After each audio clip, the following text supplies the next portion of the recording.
There's a lot going on today. So always good to remind the audience. And Mo, very excited to have you host this. Thank you. It's a pleasure. So, your session is particularly interesting. Go-to-market teams heavily overcomplicate metrics. You really only need one. Take it away. Awesome.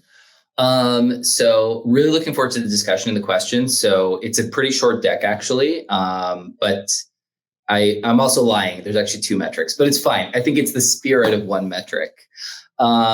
So just a little bit about myself. I work at Hootsuite. I'm the VP of Self-Serve. Been at Hootsuite for about 11 years. And I was asked to add some interesting facts. My best friend helped me out. So speak French and Arabic.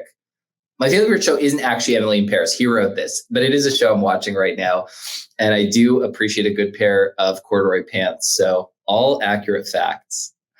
So I'm just going to get straight to it. So the metric, in my opinion, that every go-to-market team needs to be looking at is LTV to CAC or LTV to CAC, however you want to pronounce it. Why is that? The goal, if you go back a sec and just think about what is the goal of a go-to-market function or go-to-market leader, it's to create a high-performance revenue engine. And so that's why the one metric you need to think about nonstop is LTV to CAC. Why LTV to CAC? In short, if you have a good LTV to CAC or LTV to CAC, what it means is you've created an engine where you can, so let's say your LTV to CAC is 3, and I'll explain that in a second. You've created an engine essentially where you put in $1 and you get back $3. That's incredible. That's essentially financial alchemy. Like that means you have a high performance engine. Your company is operating really, really well. These are kind of benchmarks you have on the right. Under 1 is essentially unacceptable. That's not a real business, in my opinion. You can be there in the short term when you're figuring things out. Long term, you can't be below 1x LTV CAC, because what it means is every customer you're bringing in is only going to pay itself off after a few years. That's not a real sustainable business. Typically, you see a lot of businesses between 1.1 to 3, and then 3+ is kind of best in class. As with all benchmarks, this is very contextual. There's the life cycle of the business. Are you kind of in early venture mode? Are you in scale mode? Are you kind of in a more mature company? So there's a bunch of factors that play into this. But as a general rule of thumb, that's a great return. Something I often talk to people about is like the S&P 500. Like if you can't beat the S&P 500 with the returns your company's generating, that's something you need to really look into.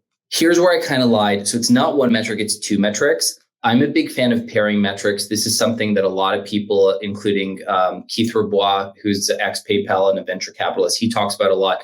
I love the concept of pairing metrics because if you don't pair metrics, sometimes you can get adverse outcomes or perverse incentives. In math, this is called a constraint maximization problem, is essentially what we're solving for the math geeks in the audience.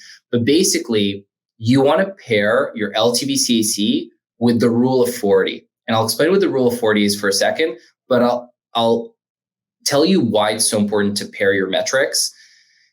You can really decrease the scale of your go-to-market significantly to improve your LTV CAC. So you can say, okay, I'm acquiring 1,000 customers, not very profitably today.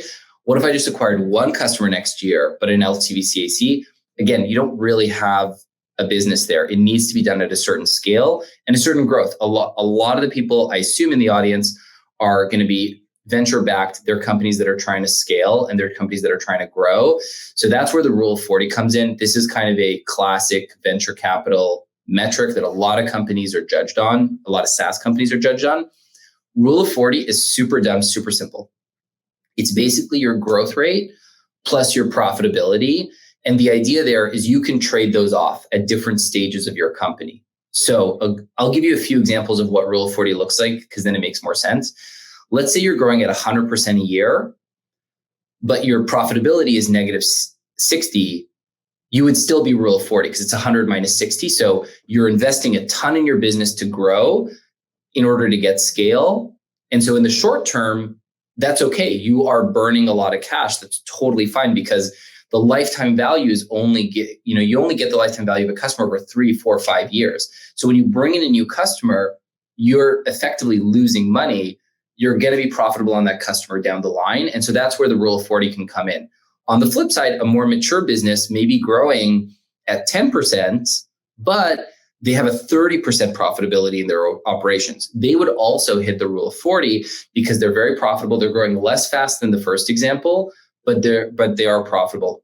Examples of companies that don't strike the rule of 40, if you're running at a deficit and growing at 0%, that's problematic, right? Because you're going to be at 0 for rule of 40 or even in the red. So it's just a kind of a very, very simple kind of dumb way to kind of think about the concept of growth. And so that's what I mean by pairing metrics is LTV/CAC is your efficiency metric and rule of 40 is effectively your scale metric because you can kind of cheat at the LTV/CAC if you don't have the rule of 40. And then vice versa, you can cheat at the rule of 40 if you don't have LTV/CAC. And a lot of companies make the mistake where they will grow really fast. They'll look good from a rule of 40 perspective, but their LTV/CAC will be under 1. And so that's just not sustainable long-term. It looks good for 1 or 2 years, but then you very quickly realize this isn't a sustainable business in the long run. So this is just a very simple framework of how to think about it over a time period. When I kind of said it was conceptual, a lot of companies will be either in the orange here or in the red. Your goal is to get to the top right quadrant. And strategically, there's 2 ways to do it. Again, I think it's really conceptual. It's really contextual. It depends on the problems you're trying to solve. You can either try to fix your efficiency before scaling. There are times and places where that's the best course of action. Or other places where first you just want to get into a place where you're scaling and you're growing quickly, so your rule of 40 is good. And then you can make your acquisition engine more effective so that your LTV/CAC gets better. There honestly isn't a hard and fast rule of which of those 2 quadrants you would want to go to first. But the ultimate goal is to always end up in the top right quadrant. Those are the healthiest companies. They have the best valuations. They have the best long-term prospects. And they're the most in control of their own destiny, are the companies in the top right quadrant. So that's what you're always going for.